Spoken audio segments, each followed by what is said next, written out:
Hey everybody, wake up. This is Wake Up with Mark Joyner, episode number 104. And today I will reveal 2 surefire ways to defy aging.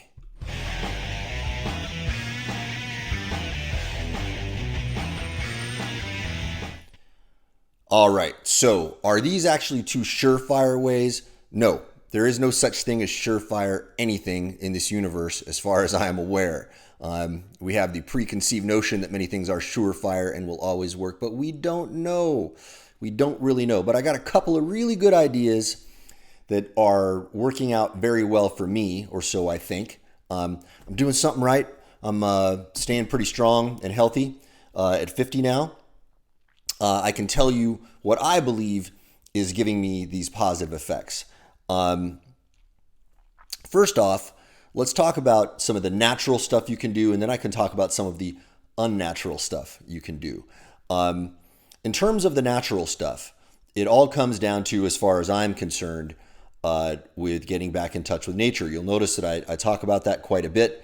It is probably the most useful heuristic I know of for determining what kind of behavioral patterns are going to best elicit an anti-aging response. There's some phenomena that we know are fairly well observed. For example, one of the best observed phenomena for turning back the clock in your aging is caloric restriction. We're starting to discover now that you can get some similar effects by not necessarily restricting your total caloric consumption, but by restricting the window during which you eat. This is why a lot of people get into intermittent fasting. Now, the reason why people believe intermittent fasting works is that you are stimulating autophagy and apoptosis, for one. Another is that you are potentially in a ketotic state. So autophagy and apoptosis are 2 pathways through which your body sloughs off cells that are no longer useful. One has to do with just getting rid of them. Another one has to do with reconsuming the parts that are valuable. So, if the body finds a cell that is perhaps malignant, we all have cancerous cells in our body at all times. A lot of people don't know that. And your body is constantly fighting that. Your body will kill that cell, and then will find any components that are left in that cell that are still useful to use, and will consume those and then use the components to rebuild healthy parts of your body. And when you are under caloric restriction, such as when you are doing intermittent fasting, those 2 pathways are upregulated, so you get a lot more of that. Now, the other thing, ketosis is a state where your body is using ketone bodies rather than glucose for fuel. Now, a lot of people, believe that that's very useful for fat loss. I have certainly gotten great results on a ketogenic diet over the years. I was talking about it, 20 years ago before it became all the rage. I wrote a document called How to Lose a Pound in a Day, something I probably need to update now because, my opinions on certain subtleties of what was written in there have certainly changed rather dramatically. Most importantly, I did not put as much of an emphasis in that book on eating natural sources of food as I would now. Now, something that people don't realize about ketosis is that your body gets ketone bodies from fat. So if you are in a state of ketogenesis, what is going to happen is every time your body needs fuel, rather than hunt for glucose, it's going to say, well, let's burn some fat and then use those ketone bodies for our energy. Now, at the end of the day, we're using the same component for cellular respiration. They all break down to adenosine triphosphate, ATP, and then give off ADP. I'll get a little geeky here about that. So the way that's used is it is a receiver of a charged electron at the end of the electron transport chain, and then ATP is not, the oxygen is rather, and then the oxygen bounces up against the ATP, and then that process of the charged oxygen with the extra electron bouncing into ATP turns ATP into ADP. So it takes off one of the phosphate molecules, and that reaction is what generates energy in our body. And that is so far as we know, it is the source of energy throughout our body. Now, it doesn't matter on one level, at the mitochondrial level, so far as we know. You notice I say that a lot. We're constantly updating our knowledge, whether or not that energy came from glucose or ketones or what have you. So, you can function very, very well being in a ketogenic state. I have been, largely ketogenic for many, many years now. I used to think that you needed to have a break from it and that you needed to do a carb up every now and then. But then I learned from Mark Sisson that he had people who were in pure ketosis for a very, very long period of time. Now, what are the benefits of doing this? So one of the benefits is that it helps you burn fat more efficiently as your body gets better and better and better at slipping into ketogenesis. You are more efficient at burning the fat in your body. This is why I can stay so lean and eat, pretty high quantities of food.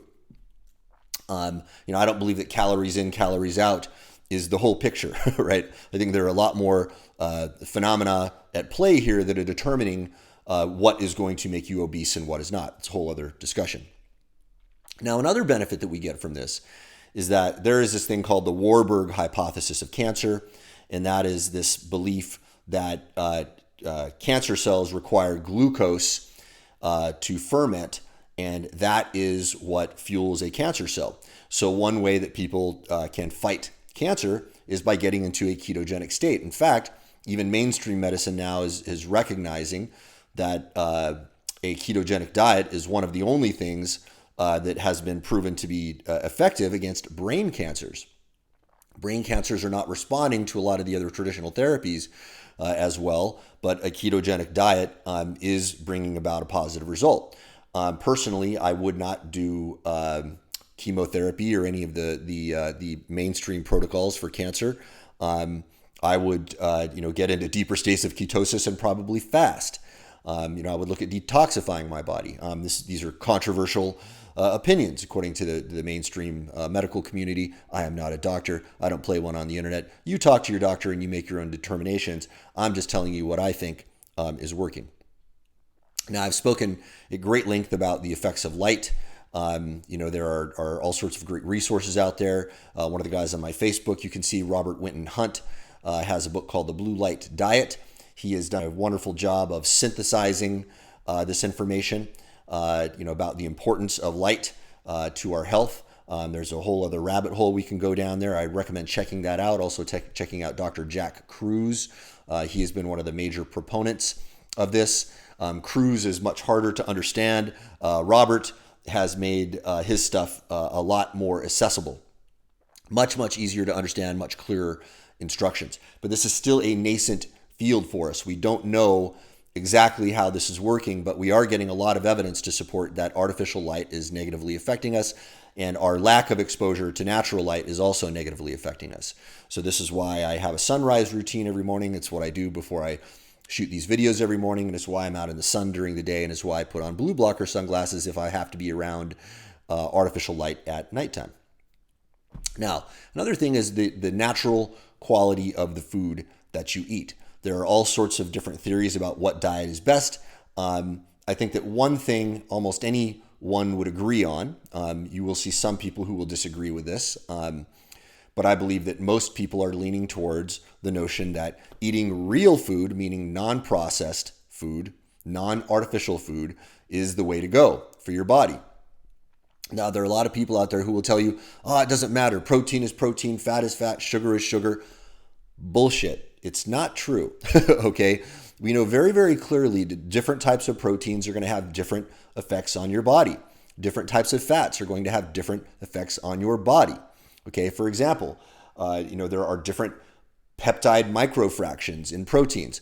Galactomacropeptide is one of the ones that people found in whey protein. It's one of the reasons why people were saying that whey protein would be, positive for fat loss, because that would, stimulate the sensation of satiety in your body. Therefore, you would eat less. I don't do whey protein because it's a refined food. Okay, I like to eat whole, natural foods. Um, Now, I'll give you another example. So fats. All right. So there's pretty clear evidence now that eating grass-fed beef, despite the fact that there are some rather vocal people who are angry about this notion. Frankly, I don't see any science to support their raving that there is no difference between grass-fed and grain-fed. I think there's quite a deal of evidence to show that grass-fed beef has a much higher omega-3 rate than grain-fed, and omega-3s seem to be having an anti-inflammatory effect. But if you're getting more 6s and 9s and then less omega-3s, you are more likely to get inflammation in the body. I think there's a pretty good deal of evidence to support that if you get into the journals. And carbohydrates are not all equal either. Despite the fact that the Corn Growers Association put out these advertisements saying that sugar is sugar and that high fructose corn syrup is no different from any other sugar. And you have this wonderful mother there concerned, and then, well, my doctor told me sugar is sugar. Pure propaganda as far as I'm concerned. Sugars are not sugars. They're not all the same.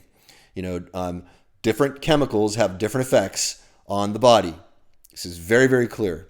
Now, because of this reductionist attitude, a lot of people think, well, we've identified all of the important components of food, therefore we don't need to eat natural food. We can synthesize food. And because we know what the body needs, if we synthesize food with all of the required components, we'll be A-OK. I also question the sanity of that. It does not take a very deep look into the past to know that our notions of these things are constantly being updated. So how can we possibly say we know what all of the components are in food that the body requires for health? We cannot. We very recently just identified brand new organs in the human body, right? So, we're learning new things all the time. We don't know what else is existing in food that we have not yet discovered that may be absolutely critical for full health. This is why I believe that going back to nature is the best, most reliable heuristic for stimulating health. Okay, so getting enough sleep, getting enough movement and exercise, ensuring that you are involved in de-stressing practices like meditation and whatnot, controlling your emotions, not being in a constantly, overstimulated fight or flight state.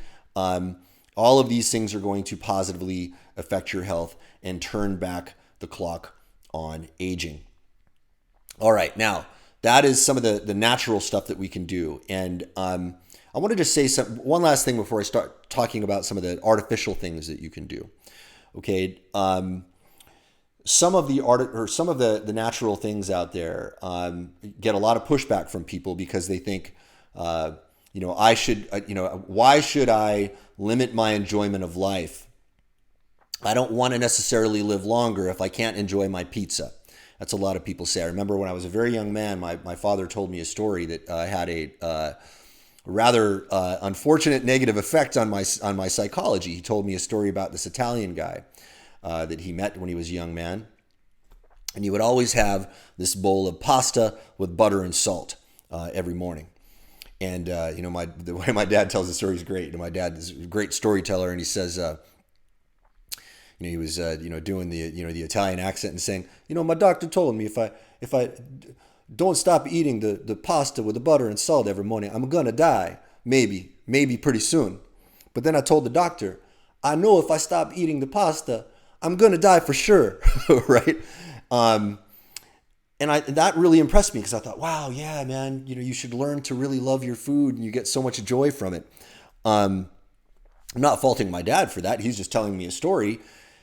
But that kind of story, that kind of information is what shapes our attitude about food, right? That is one of many, many examples of the way culture is programming us to prioritize the momentary benefit that we get from eating crappy food. To me, it's a form of insanity. Would you trade 5 minutes of pleasure for a year off your life? there better be some pretty damn good pleasure as far as I'm concerned. There is no box of sugary cereal or box of cookies or box of any processed crap that is good enough to get me to want to give up more years of my life. Now, you might think, well, but Mark, you could die anyway. You certainly could. But the quality of your life is going to go down as well. All right? You are not going to be able to function in as healthy a way. I'm going to be really blunt about something here. You are not going to be able to enjoy your sexual gratification as well if your body is not functioning. Personally, I would prioritize that much, much higher over any kind of pleasure you can get from food. I think that on an emotional level, on multiple levels, you are going to get a much greater deal of satisfaction from that than you will from food. Food gives you temporary satisfaction and then tons of guilt, and then lower energy, and potentially illness when we're eating, these artificial foods. So take all of that into consideration. Would you trade, it's like trading a bar of solid pure gold for a nugget of pyrite, fool's gold. Really bad business deal as far as I'm concerned. Now let's talk about some of the artificial stuff here. Now, I want you guys to check out a book. If you guys go to simpleology.com/TT, the letter TT, lowercase, simpleology.com/TT. You are going to read a little book called The Transition Tribulation. It's a series of 3 short comic books. And one of the things I talk about in there is something that I call the Great Window. There is a window of time during which some people are going to be able to avail of certain technologies and some people will not. I think that some of these technologies are profoundly powerful right now. There's a lot of evidence to support that there are technologies that will reverse aging, and I'll talk about some of those here in a moment. I don't want you to miss out on that. If you are not financially whole, if you are not in a position where you can take advantage of these types of technologies, you are going to miss out. And maybe it will be too late. This is why I believe that entrepreneurialism is kind of the only way to be sure that you're going to survive what I call the transition tribulation. And to put it briefly, the transition tribulation is a period of time during which we are going to have to adapt to technological changes, and the government is not going to be able to respond in time. So, what I talk about in those comic books is the notion that the conflict of the future is not between nation states or ideologies or races or any of the stuff that we're programmed to believe is going to be the source of future conflict, but it's going to be between fast-moving technology and slow-moving governments. I don't think governments are going to be able to keep up with the pace of all of these changes, and we're starting to see that now. The government cannot react quickly enough to regulate what's going on in Silicon Valley. Silicon Valley has certain agendas right now that are being executed in their editorial policies. This is a dangerous thing. That's a long, complicated conversation we can have about that, about what role government should have in that and how important this is. But it's important to observe that this is one of the manifestations that we are seeing already. Okay, another manifestation is that a lot of jobs are going to be lost through automation. Amazon is going to be putting out trucks on the roads here very, very soon that are driverless. This is going to be putting millions of truck drivers out of work. What's going to happen with these folks? How is the government going to respond? I don't know if the governments of the world are going to be able to respond in time to take advantage or to take care of the people who are going to be sidelined by a lot of these technologies. And I think that this is only scratching the surface. We're going to get all sorts of problems that technology creates the governments will not know how to deal with. This is why you must make yourself as independent as possible and also make yourself as healthy as possible. Anyway, this comic book at simpleology.com/TT will teach you all about that and then the ways I believe you need to prepare for that. There are certain ways that are better than others for preparing for it. In the comic book series, makes it very, very easy to understand.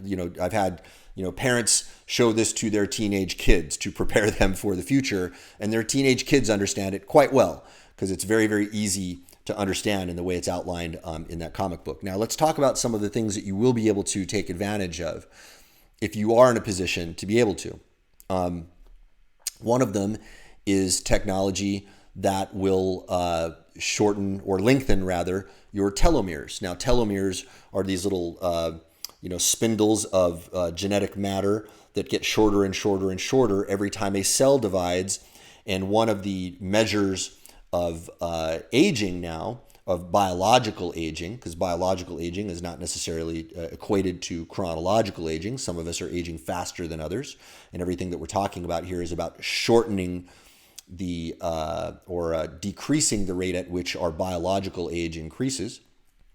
Everything that I talked about in all of the natural interventions, these are things that I believe will have a positive effect on that. There's evidence to support that a compound called epitalon, for example, is effective at lengthening your telomeres. Now, there's a test you can go get called the teloyears test. And what this will do is it will give you an estimated guess of what your biological age is according to your telomeres. Now, I don't believe that telomeres are necessarily the be-all, end-all measure of aging. That's what the current understanding of science. It's probably far more complicated than we realize, but there doesn't appear to be much risk in taking some of the compounds that will lengthen your telomeres. Maybe we'll find out later that there are some risks involved in this. Maybe there are some problems that they can cause that we're not yet aware of. You have to do your own research on that and make your own decisions. Another compound is this thing called NAD. If memory serves, I believe it's nicotinamide adenine dinucleotide is the compound. That is one that is not very pleasant to take. Some people will take it over an 8-hour drip. I have tried a push of that in the past. The pushes, that can last 15 to 30 minutes are quite unpleasant. You feel extreme nausea while you do it. But, there's very strong evidence to support that it will lengthen your telomeres. So I put myself through that. It's one, positive, who knows? It may be, one of the reasons why, I'm able to, stay younger as such, or at least exhibit, levels of fitness, that are beyond what people would expect at my age. Another thing you could take advantage of, which is far, far more expensive, is some of the stem cell technology out there. There are all different types of stem cell therapies you can get. There are, exogenous stem cells that you can get that have been harvested from human embryos or harvested from, animal sources. There are all sorts of different ways that you can get this. One of the ways that people might think is more humane is to use autologous stem cells. Autologous stem cells mean, they harvest the stem cells from your own body. There are ways now that they can harvest some of your body fat through, minor liposuction, and then, run those cells through refinement machines that will isolate the stem cells, and they will inject those stem cells back into you. And a lot of people report a general rejuvenation type of effect. Now, another thing you can get involved in is hormone replacement therapy. This is one that is highly controversial. I would recommend extreme caution in using this. I use testosterone replacement. I have for a few years. I would like to not do it because I don't want to interrupt my body's natural processing of testosterone. So over time, what I hope to do is to, rejuvenate my body to a point where I don't need it. But as you age, your testosterone production tends to go down, and taking testosterone under the care of a physician, by the way, or somebody who understands how to monitor your body so that it does not damage you, because there are many, many potential negative side effects you can get from taking testosterone replacement. it is one thing that you can do. Weighing the risks and understanding, a bit of the science. It's something that I chose to do, because, it was a conscious decision. I weighed the risks against the potential benefits, and I chose to do it. Now, there are some people out there who would say, aha, that's why you're able to be muscular. That's it. That's the one secret. No, there is no one secret. Okay. That is certainly going to be having a positive effect on my muscular growth. There's no doubt about it. But I'm also not taking doses, high enough like, the steroid users do. Like if a guy's in bodybuilding, he's going to be taking doses far, far higher than I am. I'm taking a testosterone replacement dose. Anyway, that's something that is between you and your doctor. You need to research that and you need to think about it. I would not do that if my body were not in a generally healthy state, because I think that the chances of it potentially messing things up is much, much higher, especially if you are very obese. If you're very obese, a lot of people are finding that your fat tissue is behaving like an organ in that it can secrete estrogen in your body. And if you add exogenous testosterone into your body and your estrogen levels are high, you are going to get what is affectionately known as bitch tits. All right, that's gynecomastia. You don't want that. It's very unpleasant. You'll have to probably have them surgically removed. There are chemical interventions that people can use to fight that. But I'm averse to chemical interventions as much as I can possibly avoid them. And by the way, epitalon is a peptide. Okay, peptides is something you can look into. There are many, many different types of peptides that you can take. I feel a little bit safer doing peptides these days than I would doing a normal vitamin. Why? A peptide is a larger microfraction of a protein.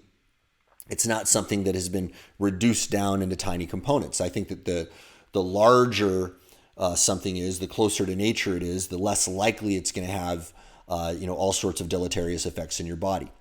Okay, now there is a broad range of tools there that you can apply. Do something. You don't have to age the way most of us think we have to age. There's plenty of information out there to show that it is just not necessary. There are plenty of people out there who are demonstrating that they can be very healthy at higher ages. I just saw a video recently that a friend sent me of an 80-year-old man doing CrossFit who looks, quite fit and strong. There's a 90-year-old guy doing jujitsu out there. I believe that these guys don't get there by accident. There's something that they are doing in their behavioral patterns that is allowing them to remain healthier. I think not doing this is insanity. How could you possibly think it's more important to eat junk food or to watch a lot of these just horrible television programs that are messing up our minds, to be addicted to the news, which is just so full of shit all of the time? I think that it's not a sane decision to prioritize those things over your general well-being. Any of you who have experienced illness will know that quite well. All right. Now, I'll just leave you guys with that URL one more time, simpleology.com/TT. A lot of what we're talking about is going to require you getting more financially whole and getting your life together in general. I don't think these things are an option at this point. I think that this transition tribulation, as I describe it, is coming a lot faster than a lot of people think.